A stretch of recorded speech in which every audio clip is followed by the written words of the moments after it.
Good morning on Thursday, April 2nd. Today I'm going to read chapter 9 called Going to Town.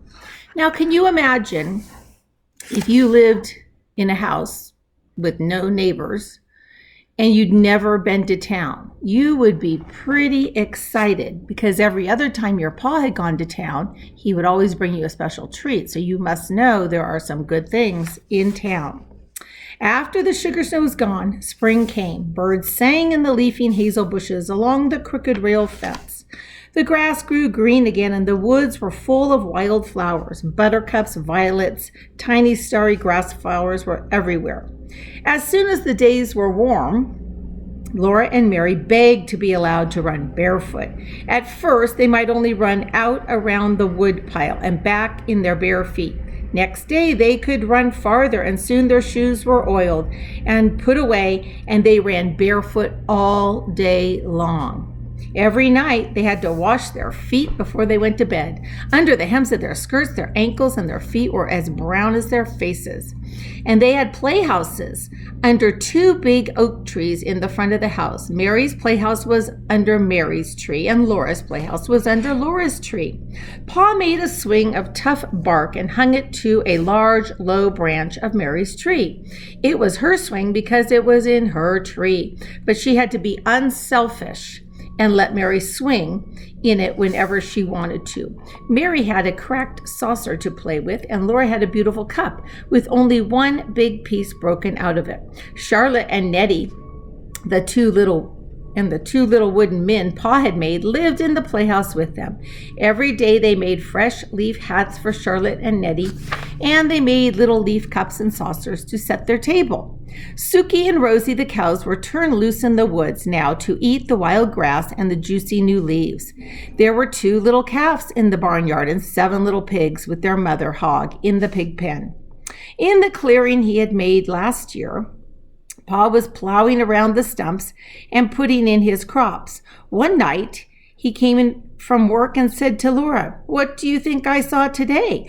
She couldn't guess. "Well," Pa said, "when I was working in the clearing this morning, I looked up, and there at the edge of the woods stood a deer. She was a doe, a mother deer, and you'll never guess what was with her." "A baby deer," Laura and Mary guessed together, clasping their hands. "Yes," said Pa, "her fawn was with her. It was a pretty little thing, softest fawn color with big dark eyes. And the tiniest feet, not much bigger than my thumb. It had slender little legs and the softest muzzle. It stood there and looked at me with large soft eyes, wondering what I was. It was not afraid at all." "You wouldn't shoot a little baby deer, would you, Pa?" Laura said. "No, never. Nor its mom, nor its pa. No more hunting now till all the little wild animals have grown up. We'll just have to do without fresh meat till fall." Pa said that as soon as the crops were in, that they would go to town. Laura and Mary could go too. They were now old enough. They were very much excited, and the next day they tried to play going to town. They could not do it very well because they were not quite sure what a town was like. They knew there was a store, but they had never even seen a store. Nearly every day after that, Charlotte and Nettie would ask if they could go to town, but Laura and Mary would always say, "No, dear, you can't go this year. Perhaps next year, if you are good, then you can go." Then one night, Pa said, "We'll go to town tomorrow." That night, though, was in the middle of the week, and Mom bathed Laura and Mary all over and put up their hair. She divided their long hair into whisks, combed each whisk into a wet comb, and wound it tightly on a bit of a rag. There were knobby little bumps all over their head,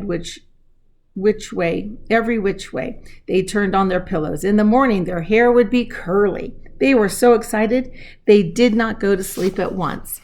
Ma was sitting with her mending basket as usual, and she was busy getting everything ready for a quick breakfast and laying out their best stockings, petticoats, dresses, and Pa's good shirt. The days were longer now, and in the morning, Ma blew out the lamp before she finished breakfast. It was beautiful, clear spring morning. Ma hurried Laura and Mary with their breakfast, and she washed their dishes quickly. They put on their stockings and shoes, she made the beds. Then she helped them put on their best dress, Mary's china blue calico and Laura's dark red calico. Mary buttoned Laura up and Ma buttoned up Mary. Ma took the rags out of their hair and combed it into long, round curls that hung down over their shoulders. She combed so fast that the snarls hurt dreadfully. Mary's hair was a beautiful golden, but Laura was only a dirty color brown. When the curls were done, Ma tied the sunbonnets under their chin. She fastened her collar with a cold pin, and she was putting on her hat when Pa drove up to the gate. He had curried the horses till they shone. He had swept the wagon box clean and laid a clean blanket on the wagon seat. Ma and Carrie in her arms sat on the wagon seat, and Laura and Mary sat on the board fastened across the wagon box behind the seat. They were happy as they drove through the springtime woods. Carrie laughed and bounced, and Ma was smiling, and Pa whistled while he drove the horses. Rabbits stood up in the road ahead of their little front paws, dangling down their noses, sniffing, and the sun shone through their tails, twitching ears. They had bounded away with a flash of a white tail. Twice, Laura and Mary saw a deer looking at them with their large dark eyes from the shadow among the trees. It was 7 miles to town.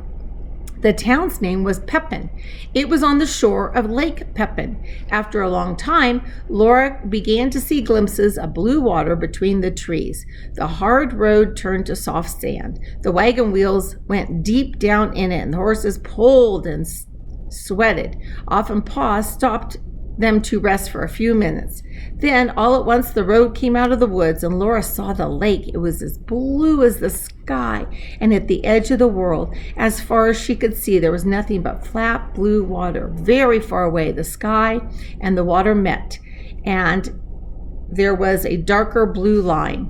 The sky was large overhead. Laura had never known the sky was so big. There was so much empty space all around her. She felt small and frightened and glad that Pa and Ma were there. Suddenly, the sunshine was hot. The sun was almost overhead in the large empty sky, and the cool woods stood back from the edge of the lake. Even the big woods seemed smaller under so much sky. Pa stopped the horses and turned around on the wagon seat, and he pointed ahead with his whip. Look, there you are, Laura and Mary. There's the town of Pepin.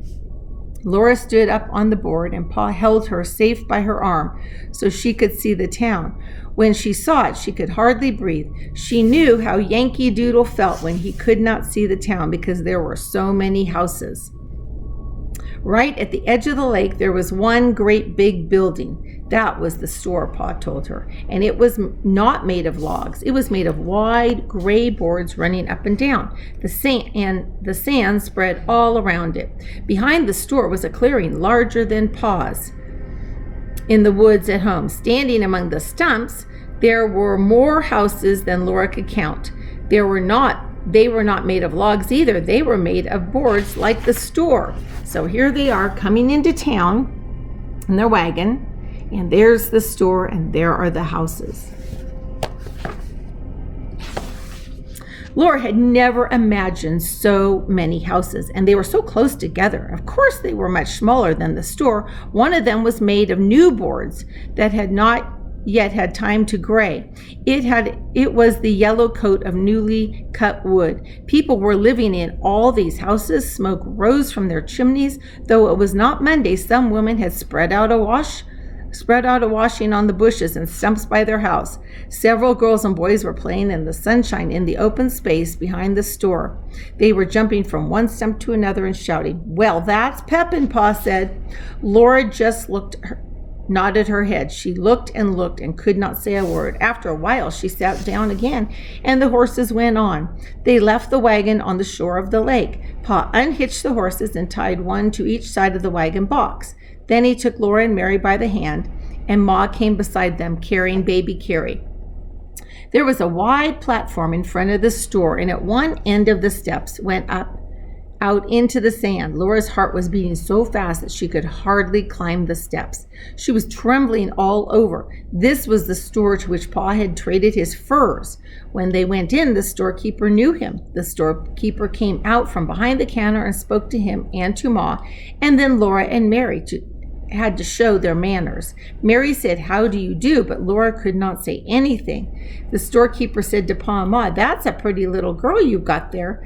And he admired Mary's golden curls, but he did not say anything about Laura or her curls. They were ugly and brown. The store was full of things to look at. All along one side of it, there were shelves full of colored prints of calicos. There were beautiful pinks and blues and reds and browns and purples. And on the floor, along the sides, the plank counters, there were nails and a gray shot, and there was a big wooden pail full of candy. There were stacks of salt and stacks of store sugar. In the middle of the store was a plow made from shiny wood, with a glittering bright plowshare, and there was a steel axe heads and hammer heads and saws and all kinds of knives, hunting knives, skinning knives. There were big boots and little boots. Laura could have looked for weeks, not seeing all the things there were in the store. She had not known there were so many things in the world. Pa and Ma traded for a long time. The storekeeper took down bolts and bolts of beautiful calicos and spread them out for Ma to finger and look at the price. Laura and Mary looked, but must not touch. Every new color and pattern was prettier than the last, and there were so many of them. Laura did not know how Ma could ever choose. So here they are in the store, and we'll see, back then there was only one store in town, so he had to have everything: pots and pans, food, fabric. Ma chose 2 prints and a piece of brown denim to make Pa a jumper. Then he got some white cloth to make sheets and underwear. Pa got enough calico to make Ma a new apron. Ma said, "Oh no, Charles, I don't really need it." But Pa laughed and said she must pick it out, or he would get her the turkey red piece with the big yellow pattern. And Ma smiled and flushed pink, and she picked out a pattern with rosebuds and leaves. Pa got for himself a pair of galoshes and some tobacco to smoke in his pipe.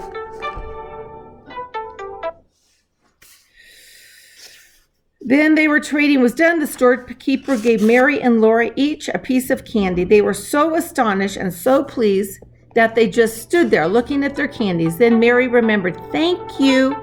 Laura could not speak. Everybody was waiting.